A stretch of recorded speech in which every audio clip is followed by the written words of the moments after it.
নবীজি বলেছিলেন যে আমার আর কিয়ামতের মাঝখানে এতটুকু দূরত্ব বাকি আছে। এভাবে তিনি হাতটা উঁচু করেছেন, দেখিয়েছেন আমার এই দুই আঙ্গুলের মাঝখানে যতটুকু ডিস্টেন্স বা দূরত্ব, আমি এবং কিয়ামতের মাঝখানে এতটুকু দূরত্ব। নবী সাল্লাল্লাহু আলাইহি ওয়াসাল্লাম নবী হয়েছেন মানেই কিয়ামতের আলামত শুরু হয়ে গেছে। সর্বশেষ আসমানি কিতাব কোরআন নাজিল হয়ে গেছে, তার মানে এর পরের সময়গুলো হচ্ছে কিয়ামতের নিকটবর্তী সময়। নবী সাল্লাল্লাহু আলাইহি ওয়াসাল্লাম বলছেন এই উম্মতের আর কিয়ামতের মাঝখানের সময়ের দূরত্ব হচ্ছে আসর থেকে মাগরিবের ওয়াক্তের মতো। বলেন তো কোন নামাজের ওয়াক্তটা খুব ছোট হয়? ফজর থেকে জোহর, জোহর থেকে আসর, না আসর থেকে মাগরিব? সবচেয়ে ক্ষুদ্র নামাজের ওয়াক্ত কিন্তু আসর থেকে মাগরিব। তো সেই সময় এত ক্ষুদ্র হয়, দেখা যায় আমরা নামাজ পড়ে যদি একটু কোরআন তেলাওয়াত করতে বসি, দেখবেন মাগরিবের নামাজ আজান দিয়ে দিয়েছে। এমন না? বিষয়টা এমন। আর নবীজি বলছেন আমার উম্মত আর কিয়ামতের মাঝখানের ডিস্টেন্সটা এতটুকু, মনে হবে যেন আসর থেকে মাগরিবের ওয়াক্ত। আর এই কথাটা উনি বলেছেন 1400 বছর আগে। কত বছর ভাই?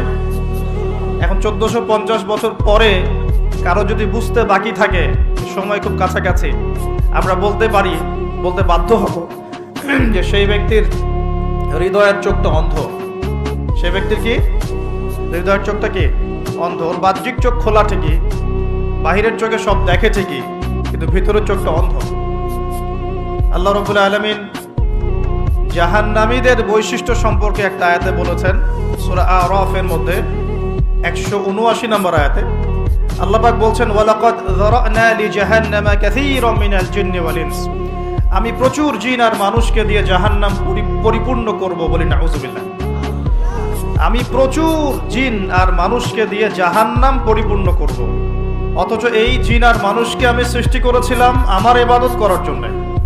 যেমন সূরা জারিয়াতের 56 নম্বর আয়াতে আল্লাহ পাক বলেছেন ওয়ামা খালাকতুল জিন্না ওয়াল ইনসা ইল্লা লিয়াবুদুন। আমি জিন আর মানুষকে শুধু আমার ইবাদত করার জন্য সৃষ্টি করেছি।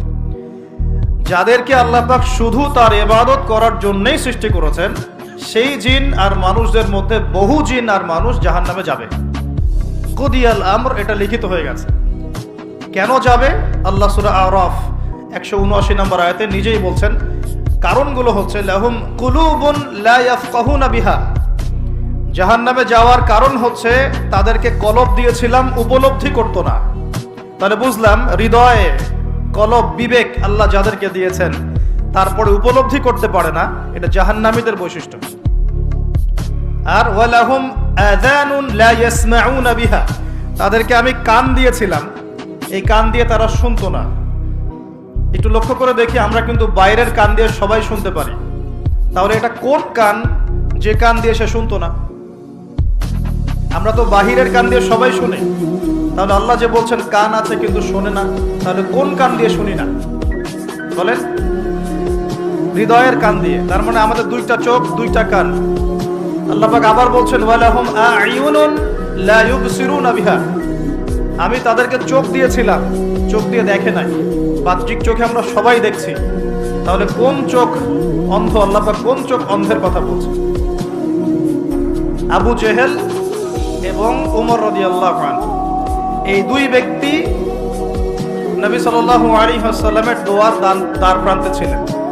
আল্লাহ নবীজি দোয়া করছেন, হে আল্লাহ, ইসলামের কঠিন সময় চলছে, মক্কায় অনেক জুলুম নির্যাতন চলছে, আল্লাহ তুমি এই দুই ব্যক্তির মধ্যে যে কোনো একজনকে হেদায়েত দিও।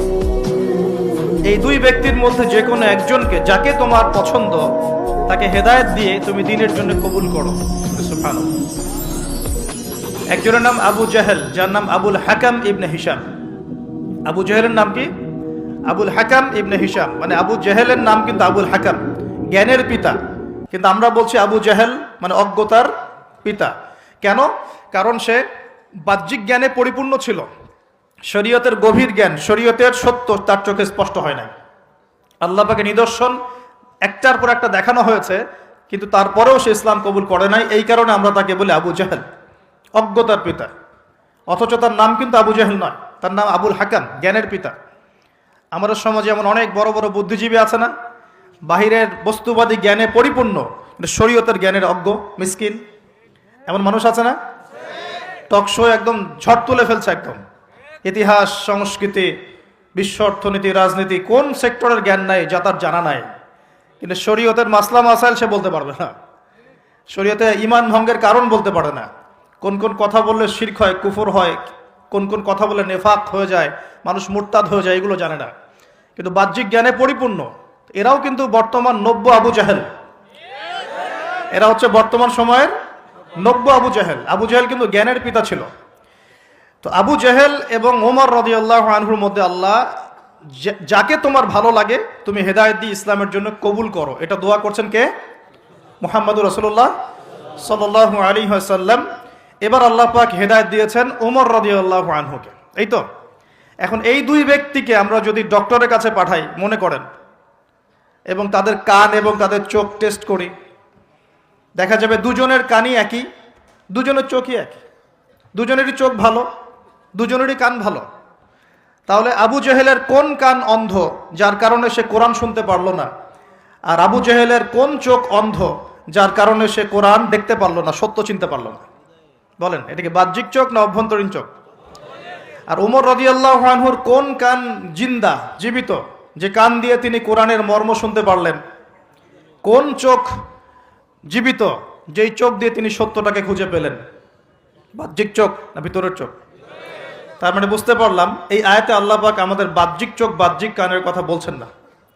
আল্লাহ বলছেন প্রচুর জিনার মানুষ যে জাহান্নামে যাবে তার অন্যতম কারণ হচ্ছে তাদের কলব ছিল কিন্তু মরে গেছে, মৃত কলব। চোখ দিয়েছি দেখে নাই, মানে এই চোখ দিয়ে ঠিকই দেখেছে কিন্তু কলবের চোখ দিয়ে দেখতে পারে নাই।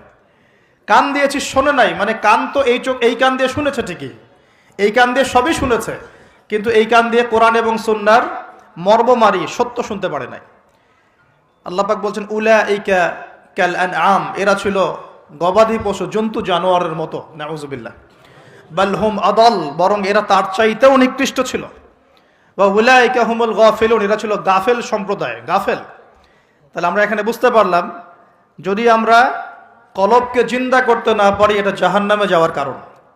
যদি আমরা ভিতরের চোখ দিয়ে দেখতে না শিখি এটা জাহান্নামে যাওয়ার কারণ। যদি আমরা ভিতরের কান দিয়ে শুনতে না শিখি এটা কি? জাহান্নামে যাওয়ার কারণ। এখন 1450 বছর পরেও যাদেরকে বোঝাতে হচ্ছে যে সময় হাতে বেশি নাই, আলামাতুস সাআ গুলো সব স্পষ্ট হয়ে যাচ্ছে, তাদের হৃদয়ের চোখটা অন্ধ না? ভিতরের কানটা অন্ধ না? কলবগুলো মরে গেছে না? আমি আপনাদেরকে কিছু দৃষ্টান্ত দেখাচ্ছি, যে দৃষ্টান্তগুলো আমাদের ঢাকা শহরের সাথেও মিলে যাবে। বড় বড় সব শহরের সাথে তো মিলে যাবেই। আমরা যে সমাজে বাস করি, বাংলাদেশ, ঢাকা শহর, আমরা ঢাকার বাসিন্দা, আমাদের সাথে আরো জাজল্যমানভাবে মিলে যাবে। এটা শুধু একটা শহরের গল্প নয়, বরং এটা হচ্ছে পুরো বিশ্বের সমস্ত বস্তুবাদী শহরের গল্প। পুরো বিশ্বের যত বস্তুবাদী শহর আছে সবারই গল্প এখন সেম। কারণ পুরো বিশ্বটা এখন হচ্ছে একটা গ্লোবাল ভিলেজ, মানে বিশ্বায়নের যুগ চলছে। এক জায়গায় ঢিল দিলে তরঙ্গ সারা বিশ্বে ছড়িয়ে পড়ে না? তো পুরো বিশ্বের গল্পই এটা, আর স্পেশালি আমাদের ঢাকা শহরেরও গল্প এটা। আমরা যেখানে বসবাস করছি, কোরআন এবং হাদিসের ভাঙাচুরা এলেম কালাম দিয়ে মনে হচ্ছে এখন পর্যন্ত যে আমাদের উপরে আল্লাহ পাকের গজবটা আসে নাই, এটাই হচ্ছে আল্লাহর রহমত।